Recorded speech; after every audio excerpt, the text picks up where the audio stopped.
Are we seriously doing this? Hello friends, it's me, and today, let's take it easy and please use some common sense, or at least modern day common sense. Please, bees are not fishes.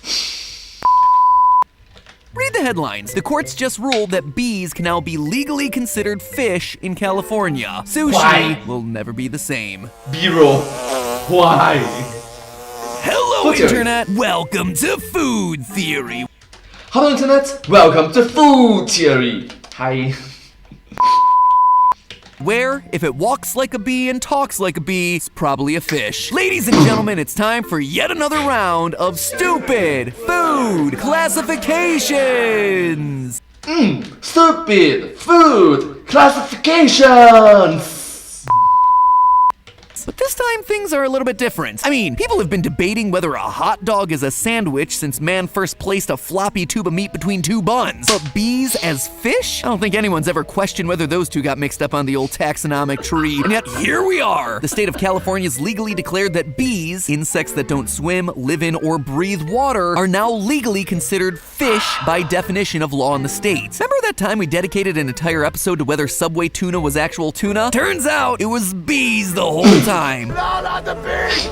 Not the bees! For legal reasons, I should probably specify that Subway tuna is not actually bees. Okay, but seriously, what is actually going on here? I know those gnarly surfer bros over in California tend to do things a little bit differently, but seriously, do they take one too many trips to In-N-Out? Well, believe it or not.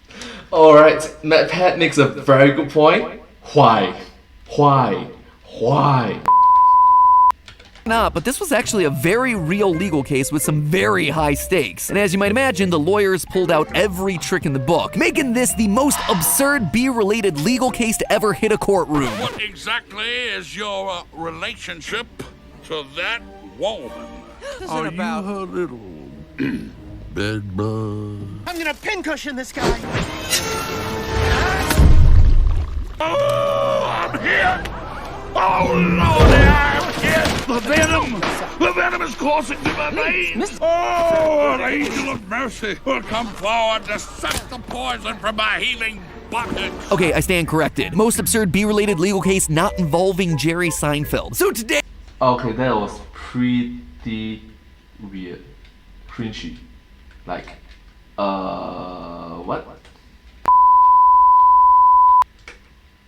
Today we're exposing the truth of this case, the secret conspiracies behind how foods get classified, and why it all matters to you. So let's get beesy, shall we? Now, if you've watched a few of our episodes about the legal versus technical definitions of food, you'll know that sometimes lawyers and judges keep legal definitions loose and springy to account for unforeseen future situations. That allows for policy and change to get affected quickly, despite the government historically moving at glacial speeds. But loose definitions also leave loopholes for creative lawyers to jump through. And boy, howdy did they start to get creative with this one. You see, back in 2018, several environmental and animal protection groups brought a petition to the California State Fish and Game Commission, asking them to add 4 specific subspecies of bumblebee to the list of officially protected animals under the California Endangered Species Act. Sounds easy enough, right? Especially since there are very specific criteria for determining whether or not a species qualifies for protected status. And wouldn't you know, the group came packing stats that back their petition up. For instance, one fact they cited was that Crotch's bumblebee lives in only 20% of its original historic range across the region, and is said to have declined 98% in relative abundance. I mean, that sounds pretty... Oh, crotches. I was thinking like, Oh, crotches. pretty darn endangered to me. Assuming the facts check out, this should be a pretty easy decision, right? Well, not so fast. You see, the California Endangered Species Act, or CISA for short, is one of the most powerful individual state endangered species acts in the United States, because in an effort to protect animals and their habitats, it gives the government the power to impose severe restrictions on what private landowners can and can't do with their land. So this one case isn't just protecting animals, it's a decision that affects anyone and everyone who might be trying to buy, lease, build on, or use land and its resources. If a protected animal hangs out in your area or winds up deciding it wants to use your area, well, you are out of luck, my friend. Suddenly, the land that you own becomes useless because a bee needs to waggle on a nearby flower. And the more land you own, the more of a threat this sort of regulation becomes. Enter California's immensely powerful agriculture and farming industry, or more specifically, the combined forces of the Almond Alliance, the Cotton Ginners, the Association of Pest Control, the Citrus Mutual, and the Farm Bureau Federation, as well. Oh my goodness, think about it. All this association combined together, if it's one or two, it's not as powerful. But if all these people come together, that's a lot of leverage. I was thinking like leverage, yeah. Leverage. Well, as a few others. Basically, it's an Avengers-level team-up of industry lobbying organizations, and they did not want the bumblebees officially classified as a threatened species. Why? Because doing so would likely increase limits on land use, pesticide use, and take all the investments that they've made in huge chunks of land and make those investments largely worthless. That means finding new land, spending more money, and at the end of the day, raising the cost of almonds for millions of people in the country who buy them, as well as the 3 people left who still eat Almond Joy candy bars. So in order to avoid this, they evoked one of food theory's favorite tactics, a legal technicality, arguing before the courts that bees couldn't be listed as an endangered species, not because the data about their population or habitat status was wrong, but because the Endangered Species Act, as written and signed into law, is meant to protect, quote, bird, mammal, fish, amphibian, reptile, or plant. Notice something missing? Yep. Insects aren't mentioned anywhere in the text of CISA, nor are arachnids, crustaceans, millipedes, most invertebrates, really. But you get the idea. It doesn't exclude them, but it also doesn't make mention of them either. So that was the basis of the case. Oh, it's technically... Hold on, you might be thinking to yourself, how could this not have come up before? After all, the California Endangered Species Act was enacted in 1970. We pull a lot of insect-adjacent invertebrates like lobsters, shrimp, crabs, and mollusks out of the water as seafood. So someone must have been concerned about an invertebrate at some point during the last 40 years, right? Well, yeah. In 1969, 1 year before CISA was enacted, California's separate Fish and Game Code Section 45 broadened the legal definition of fish to include, quote, wild fish, mollusk, crustacean, invertebrate, or amphibian. But in doing this, they actually legally opened up yet another magical technicality of the law. As written, the text of the code says that fish is defined as invertebrate, i.e. an animal without a spine. In other words, 97% of all living things on the planet. Based on the context, you can tell that it was meant to be aquatic invertebrate specifically, but that's not what it explicitly says. A loophole is a loophole after all, and bureaucracy is gonna bureaucracy. Okay, MatPat says a very good point. A loophole is a loophole, a technicality is a technicality. Sorry. A loophole is a loophole, a technicality is a technicality, a bureaucracy is bureaucracy. It's AKA lawyer talk.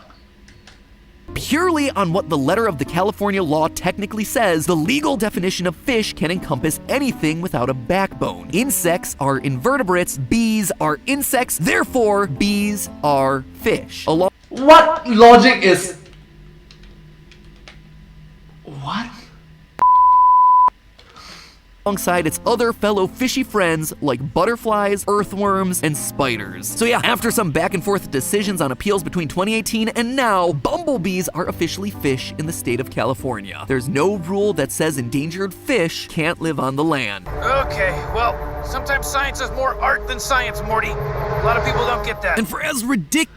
Yeah, Rick and Morty make a very good point. Sometimes science is more art than science. Ridiculous as all of this is. Funny enough, it isn't the first time some random food item's been intentionally miscategorized as something else to fit through certain legal loopholes. Ever wonder why people have historically been so confused about whether tomatoes are fruits or vegetables? Well, you have legal issues to thank for that one. In 1893, a grocer named John Nix wanted to avoid a tax on vegetables and argued that his tomatoes were fruit. He wasn't wrong either. A tomato is a ripened flower ovary that contains seeds. That is exactly what a fruit is. But the courts didn't care about that. Ultimately, they decided that the tomato was a vegetable and that John Nix needed to pay his taxes. There was Okay, just wait for a moment first. I want to re-look that again. He wasn't wrong either. A tomato is a ripened flower ovary that contains seeds. That is Ripened flower ovary that contains seeds. Fruit! Exactly what a fruit is. But the courts didn't care about that. Ultimately, they decided that the tomato was a vegetable and that John Nix needed to pay his taxes. There was also a time in the 17th century when the Catholic Church considered beavers to be fish. In the lead up to Easter, the Wait, 17th century. Right now it's the 21st century. So let's do a simple calculation, okay? 17, 18, 19, 20, 21. Nearly 500 years ago. Catholic Church discourages its members from eating meat on Fridays, but the Bishop of Quebec argued that beaver meat could be acceptable because it was such a good swimmer. Catholic Church was like, sounds good enough to me, and so the beaver became a fish and its meat was deemed acceptable for eating on Fridays during Lent. They actually did the same thing with the capybara as well. According to the church, this swimming rodent right here, also a fish. But of course, all these legal gymnastics started to take my brain. Yeah, this legal gymnastic is, wow. If used wrongly, is detrimental.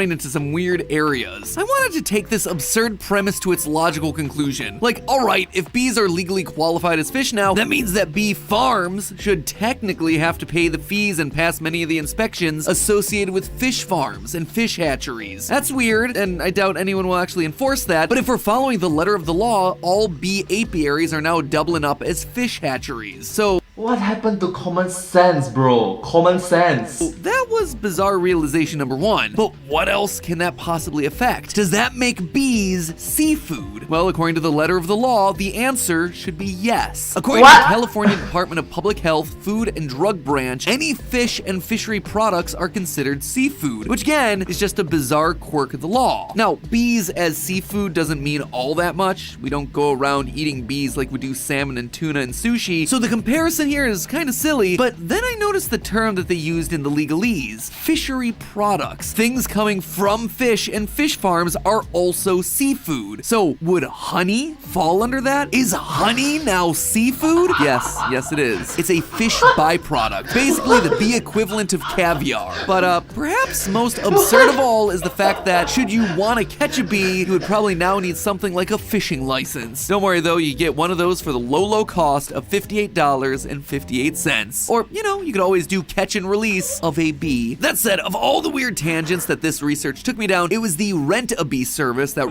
Bro, common sense, man. Where is the... Bro, where is the common sense? Common sense. really caught me the most off guard. You heard that right, renting bees. Farmers will pay to have bees come over to their farms to help pollinate their crops. It's called paid pollination services, and it's becoming increasingly important to farming. Heck, there are even people named pollination brokers who act as go-betweens, whose job is to coordinate everything it takes to bring thousands of bees across state lines just so they can arrive right in time for pollination season. Why is something like this necessary? Well, exactly what we've been talking about here today. A lower population of certain types of bees coupled with a greater demand for certain types of crops that need greater pollination services. And wouldn't you know, but the most dependent industry on these bee rental services is none other than the almond growers of California. Yep, our dear friend from the legal case, the Hawkeye of the agricultural Avengers. He needs the bees more than anyone else. More than half of the US's total amount of honeybees, in fact. Between almond milk, butter, almond snacks, all of it, the demand for almonds has exploded. And California, the epicenter of our lawsuit, happens to be responsible for 100% of the US's almonds and 80% of all almonds grown worldwide. 80% of them. Wow. Wow. That's a lot of money. And in this case, money talks pretty loudly. Yep, that's right. 80% of the world's almonds are coming from California, and there just aren't enough bees in California to sustain all those almonds. Which has me asking the question, why then are they part of this coalition looking to shut down bee protections in the first place? They'd rather just rent a bunch of bees? So I looked into it. Maybe these 4 subspecies of bee are just the wrong types of bee to be protecting. It's important to note that bees of the world come in many different shapes, sizes, and flavors, and not all of them are created equally. We love the fuzzy-wuzzy ones that produce all the honey that we get to steal from them, but there are other equally fuzzy-wuzzy varieties out there, including the bees in our conservation case, the bumblebees. Evidence shows that both honeybees and bumblebees can be excellent pollinators for almond groves, where growers are currently renting hives of bees to do their pollinating for a whopping $200 per hive. Considering that you need 2 to 3 hives for a single acre of pollination, and there are 1.3 million acres of almond orchards across California, it seems like it would be financially lucrative to work with conservationists to increase native bumblebee populations rather than, arguing in court over bees being the cousins of Flipper and Jaws. By increasing the native population of bees, they could cut down the cost of renting all those hives and presumably cut the cost of producing almonds in the process. But maybe bumblebees and honeybees don't work well together, or maybe bumblebees aren't as good at the job. Oh wait, no, that's not it either. In studies where both honeybee and native bumblebee populations work on the same almond orchards, the presence of native bumblebees actually encouraged honeybees to work harder, meaning that their own pollination is also more effective. And the trees that That's Pokemon. It's super effective. bumblebees pollinate, studies from other almond-growing countries like Israel have shown, at least at a smaller scale, that bumblebee-pollinated almond trees produce more fruit than a honeybee-pollinated tree. So, at the end of the day, the bees that almond growers are arguing against in this legal battle are bees that are fully capable of pollinating their own crops, maybe even better than the rent-a-bee populations they're importing to do the job now. Instead, And sadly, think about it, these associations, they literally cost billions of dollars in value. So, they have the money to argue. They have the money to pay others to argue. They have the money to pay the lawyers to argue. And in this case, money talks can change common sense. Instead, if Big Almond worked with conservationists to develop longer-term strategies to increase native bumblebee populations by putting them to work on almond groves alongside their honeybee cousins, we might not end up with bees having to be classified as fish. On the other side, if conservationists are open to the idea that the best path for survival for some bee populations might be working with humans, now we might have ourselves some common ground on this type of issue in the future. Am I oversimplifying things somewhat for the sake of the discussion? Absolutely. Almonds in California are riddled with other issues that I'm not mentioning here today, like water usage, pesticides, lots of other pollinator populations, not just bees. The point here is that we shouldn't have to be doing this many legal gymnastics to find a solution. Scientifically and ecologically, there are solutions where everyone, including the bees, get a little of what they want. MatPat makes a very good point, I agree with you. No fish required. But hey, that's just a theory. A food theory. Bon appetit.